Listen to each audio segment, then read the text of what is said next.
大家好，蒸包子你还在提前发面吗？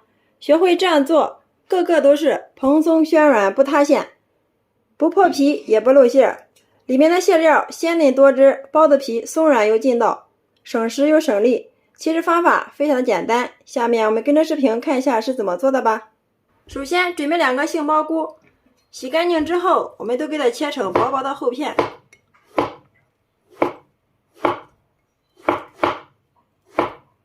接着再切条，最后再全部给它切成小丁。全部切好之后，装入一个大点的盆中备用。接着再准备一个青椒，从中间给它1分为2，然后改刀切成条，最后也改刀给它切成小丁。青椒切好之后，装入盘中备用。接着我们准备点小料，再切点葱花，切好之后装入盘中备用。再切适量的姜末，切好之后和葱花放入一起备用。接下来进锅上火，加入适量的食用油，油热之后倒入适量的花椒和芭蕉，开小火慢慢的给它炸一下，炸出香味。1分钟之后，香味炸出之后我们捞出。如果喜欢吃花椒的话，我们也可以不用捞出。接着把我们切好的葱花姜末放进来，给它炸一下，炸出香味。然后再把我们的杏鲍菇丁也给它放进来，开小火慢慢的给它炒。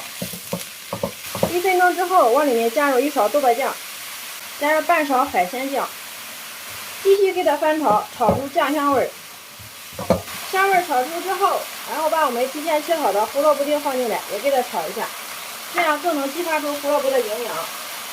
切好的木耳也放进来，再次用铲子给它翻炒均匀。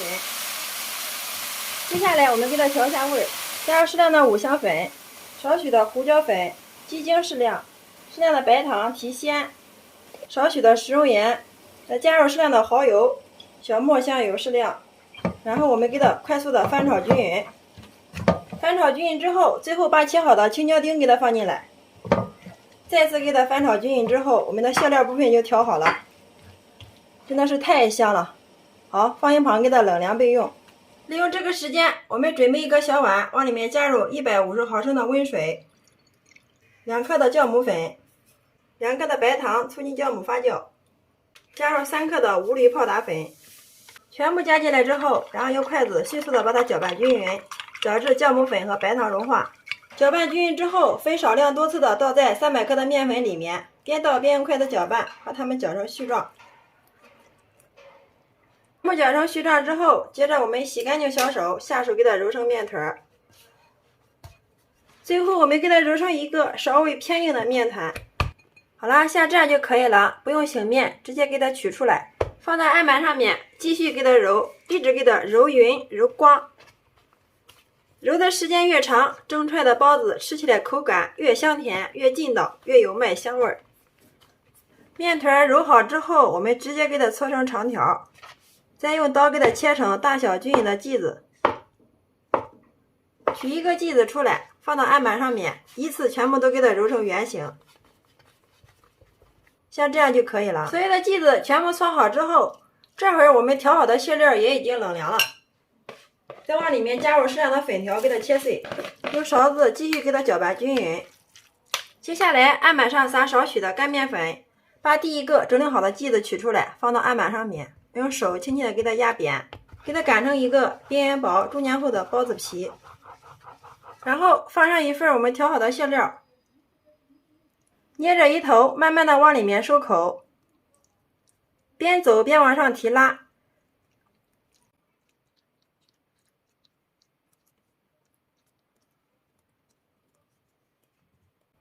捏到最后的时候不要给它挺过来，然后转一圈，把口给它捏紧，放到案板上面再稍微整理一下。好啦，像这样一个漂亮的包子生胚就做好了。所有的包子生胚一次做好之后，给它均匀的码放到这个笼屉里面，放到温暖处醒发至原来的1.5倍大。20分钟之后，大家看一下，我们的包子生坯已经发了，个个都是变得胖乎乎的，并且用手摸起来能快速回弹，像这样就说明发好了。然后我们开水上锅，盖上盖子，上气计时蒸12分钟，好了之后再焖上2分钟，这样可以防止我们的包子不塌陷、不回缩。大家切记，水开之后给它调成中火。好，时间到，我们打开盖子。哇，包子太漂亮了，个个都是雪白雪白的，看一下，特别的蓬松暄软呀，不塌陷也不回缩，不破皮也不露馅。好啦，像这样就可以了。然后我们给它盛出装盘。好啦，像这样一盘非常好吃好看又有营养的素包子就制作完成了。拿一个让大家看一下，包子个个都是蓬松暄软不塌陷，非常的雪白，不破皮也不露馅。我们掰开来看一下里面，哇，里面的馅料鲜嫩又多汁啊！有没有馋到屏幕前的你呢？一股淡淡的杏鲍菇的清香味扑鼻而来，太香了，忍不住了，先来替大家尝一下。哇，真的是太好吃了！看一下，包子皮非常的松软又劲道，里面的馅料鲜香味优美啊！加入了黑木耳、胡萝卜、杏鲍菇、粉条，营养也是非常的丰富哦，特别适合家里的老人和孩子吃，非常的柔软好消化，即使凉了也不硬。最主要的是它的做法也是非常的简单，不需要发面，一次成型。大家只要按照这个方法做，新手也能一次成功哦。喜欢的朋友可以收藏起来，有时间做给家人尝尝吧。我们用这种方法调出来的馅料，既不放肉也不放鸡蛋，真的是超级的好吃又解馋哟。每次用这种方法做出来的包子，老公出锅连吃5个都不过瘾，真的是太香太好吃了。好啦，今天给大家分享蒸包子的小技巧就到这里啦。大家如果感觉我的视频对你有所帮助的话，麻烦动动你发财的小手，帮忙评论转发支持一下吧。非常感谢你的观看与支持，我们下个视频再见。